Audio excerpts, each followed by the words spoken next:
Hey there, it's Karen, here with Whiskey Sour. We're at war with the neighborhood, not each other. It's, once again, music wars in our neighborhood, you know, where somebody cranks Shania Twain and then I'm forced to have to go find the Metallica CD and put that on. Nice thing about Metallica is I can go like half volume and I win. And Metallica isn't even something I listen to every single day, but it's really good ammunition in these particular instances. I try very hard to be considerate of neighbors, and I think that's one of the cool things I learned coming from a small town, was that you just showed some consideration. In the mornings, like if it's 7 o'clock in the morning, you don't go outside and just start making a lot of noise because, you know, somebody else might hear that and you want to be considerate that they might be sleeping, or maybe somebody worked a night shift and they're just going to bed or whatever it is. In the city, there's no consideration, just none, and that drives me crazy, is that people will do things at weird times of day and crank music whenever they want, just, you know, yell or swear or do whatever they want, and there's just no consideration at all. And I have a hard time wrapping my head around that. So I just, instead of trying to go teach a little consideration lesson, I do it in the form of a Metallica CD. That's what I do over here. You can tell I'm getting to the end of my tenure at this apartment, because you'll from now on hear me complaining about everything. It'll just turn into I'm annoyed at everything, from the heat to the neighbors, like the whole dog situation, which has quieted down, so hopefully they're taking care of that screaming dog that I talked about in a previous blog. But yeah, there's just so much stuff around me that I'm done with, and I'm just so over it. So I don't know if I'm as tolerant as what I proclaimed in the past, but we'll see. I think I need to leave now. I wrote a blog today called "Are You in Control of Your Skeletons?" Kind of came from the thought, of course, I have skeletons all over my life, right? I love them. But these bendy skeletons I got at a swap meet too for $1, and I like that I can kind of control them. But it's the metaphorical, you know, you got all these things from your past, are you able to get control of? And I was laughing like crazy at a Groucho Marx quote this morning. And he says, alimony is like buying hay for a dead horse. And this is so funny. This is something, you know, much like the skeletons in our past. Alimony is one of those things that I know so many men, especially men, who write out a great big fat check to their ex-wife every month, who she does not need it. She's just going and doing some extra shopping with it, but for somewhere along the way, she managed to get that out of them every month. It's disgusting. Come on. It's like all these women want to proclaim their independence, but they have no problem taking a man's money when they don't need it. Now, if you have children, or for whatever other reason that you require that assistance, that's its own thing, but that's not what I'm talking about here. Picture the woman with the fur coat on her neck and just go out shopping every day with that money. It's ridiculous. I don't think I could do it. Groucho Marx is super funny. I find him super funny, and I find W.C. Fields, remember I mentioned him, hysterical. And I love Bill Cosby quotes, and I'm into that kind of witty humor, you know. And Groucho Marx, I don't know if you remember him, but he's that guy from kind of the old vaudeville days, and then he was a film star for a lot of the 1900s, where he had the big eyebrows and the glasses and the mustache and the, you know, cigar going, and just super funny. One of my favorite quotes by him is, a child of 5 could understand this. Somebody go fetch me a child of 5. He just, stuff like that I will roll in hysterics over, because I think it's just so funny. But this alimony quote, I feel like it can be applied to so many parts of our life. There's millions of people who have given a certain amount of money every single month to someone they aren't even married to anymore. Then there are the people who have to pay off debt. And the bank may have even canceled a credit card 5 years ago that you're still trying to tackle. And there's nothing more annoying than seeing money go out the door for something you don't even have anymore. Or, you know, you don't even get anything in return for that. It's just some old lingering debt. But I'm hearing about people finally getting out of their debt. and this is really encouraging. I'm hearing about people getting jobs again, and that's awesome. Even if I don't see you guys online as much, you know, if I know you're working, that's awesome, because you know you're making some money, so that's good.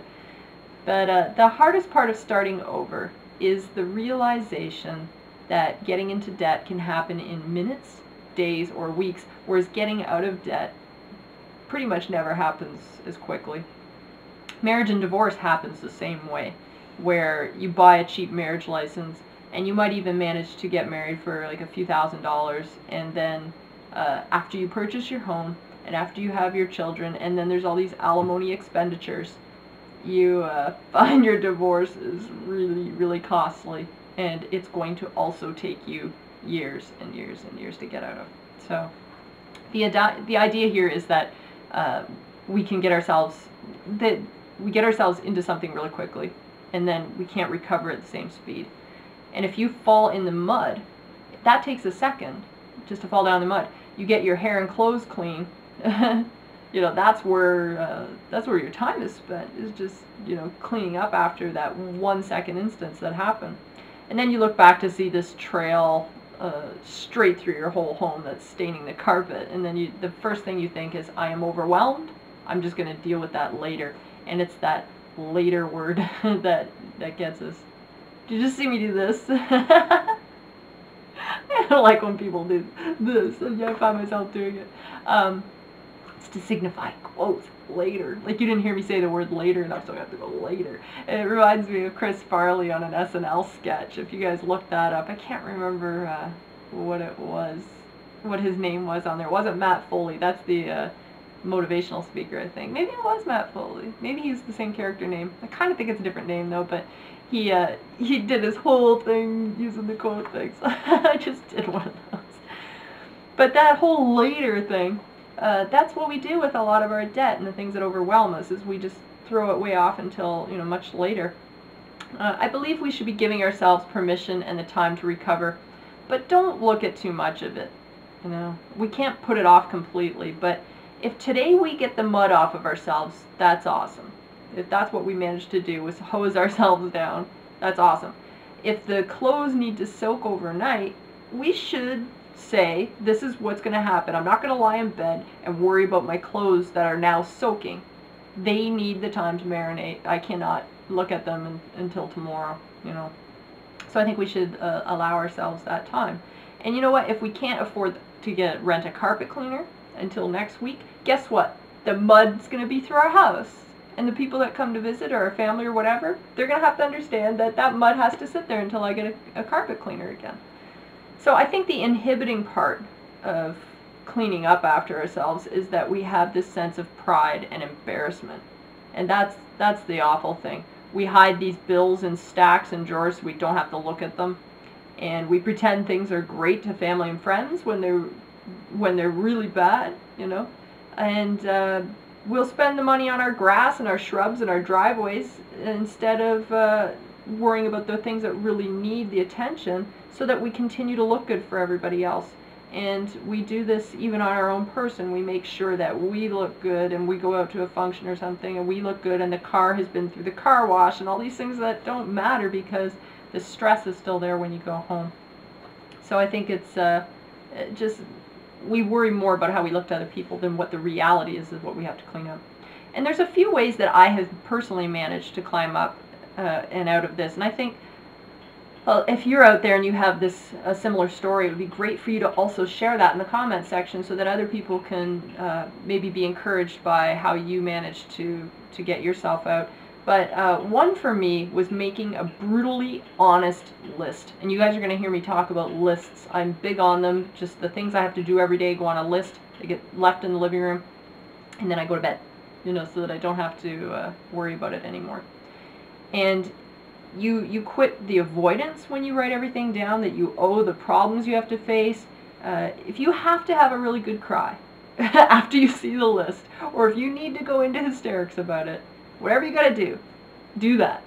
Allow yourself. You go, this is the time I'm going to freak out over it. And just go, holy crap. And just look at my list. And you know, we do that. We go, this is an unbelievable number at the bottom of the paper.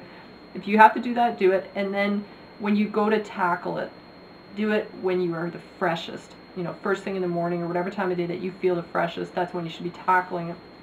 But I think what happens is a lot of people will try to tackle their problems when they're emotional or when they're really tired. People do this when they sit down at night, or you know, when they just finish having an argument with a spouse and then they go to look at their debt or something. It's like, try to set aside a time in your day when you feel the freshest. If that's first thing in the morning or after lunch or whatever it is that you feel that you can handle that, that's when you should be looking and doing your list. And I started by prioritizing the problems, and the only way I can really know what the true problems are is by beginning to omit the superficial problems that are in my life. And I've mentioned this many times in previous blogs where I've said the things that just don't matter, the things that we're involving ourselves in a day that don't matter. And then I'll only tackle one problem at a time, and I only deal with what's immediately in front of me. And I don't try to dream up more problems than what there is. And the other thing I find people have a hard time with is asking for help. It's easier to set aside the mounting bills, but when the truth is there, there's debt consolidation debt consolidation programs that are out there which do work. They absolutely do work. I've seen them work for many people, and these people want to work with you to try to get your debts cleared up. And it could take a long time, but at least when you have a plan, you feel like you can go forward. And I've seen them work for people. A lot of these financial sites will tell you, oh, don't do that. You know, you don't want to incur more debts or try to have a big overall debt. And I just think there's people out there who know how to deal with things like that, and you should at least look at the options. The other thing is asking for help from family and friends. Even a shoulder to cry on is helpful if they can't help in any other way. And if you show your list to a family friend, you can just gain a new perspective. They might be able to point out something on your list and point you in a direction, or they simply just might be that shoulder to cry on. You know, they might just be somebody who you can verbalize what's going on with, so that you might even come to a quick understanding of what the next thing is to do. And they might say something like, oh, heck, Fred owed twice that much and got out, and then you might just feel less alone. You know, little things like that can be really helpful. But outside of debt, we seem to have a list of things we give to others, like alimony every month, which are depleting us. And this could be our anger, bitterness, frustration. And you might even have like a weekly call with an ex who that call resembles a skipping record. And it just sounds like something that was going on in your marriage, but they're your ex now and you're still going through all that stuff. There might be somebody who's calling you all the time, depleting your soul on a regular basis. How do you get that relationship turned around or off your plate? How do these things get crossed off the list too? And we forget about all these extraneous things in our life that are sucking our time and our energy. So we just got to look at what the things are in our day that are absorbing the things, those things that are absorbing those parts of our life that feel like that dead horse. And it's really important to get rid of that and get those out of the way too, because they're just as important as debt and all those other things. Even they don't feel as immediate, they are a problem, they're a concern. So it's just, I kind of closed off by saying that I think those things need to be on the list too, and that the biggest hurdle in making a list of any of our burdens is if we truly believe someone is going to see the list.